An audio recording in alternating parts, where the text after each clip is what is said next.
Sosok Zainal, sopir bus viral diminta ganti rugi Rp4 juta oleh pemotor di Kebumen, CCTV ungkap kebenaran.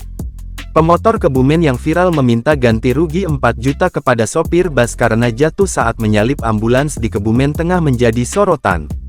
Beruntung, bus yang dikendarai oleh Zainal itu masih sempat menghindar. Pemotor itu selamat namun motornya rusak parah, ia pun meminta ganti rugi pada sopir bus 4 juta. Menurutnya, jika tak ada bus maka motornya tak akan rusak. Usai video tersebut viral, pemotor wanita asal Kebumen yang jatuh saat menyalip ambulans dan minta ganti rugi 4 juta ke sopir bus akhirnya memberikan klarifikasi. Dalam video yang beredar, wanita tersebut telah bertemu dengan Zainal, selaku sopir bus. Wanita itu telah meminta maaf kepada Zainal karena kelalaiannya hingga menyebabkan kecelakaan.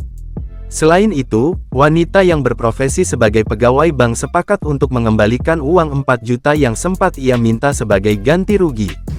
Yang pertama, atas ketidakhati-hatian yang menyebabkan terlilisnya motor yang saya kendarai dan juga menimbulkan kecelakaan di bus yang dikendarai oleh bapak. Kemudian yang kedua, saya bersedia mengembalikan uang ganti rugi atas kesepakatan bersama di pihak awal sebesar Rp4.305.000 kepada bapak saya. Dengan ini saya dan bapak Zainal sudah selesai kasusnya. Keduanya lalu menandatangani surat pernyataan damai yang ditulis tangan.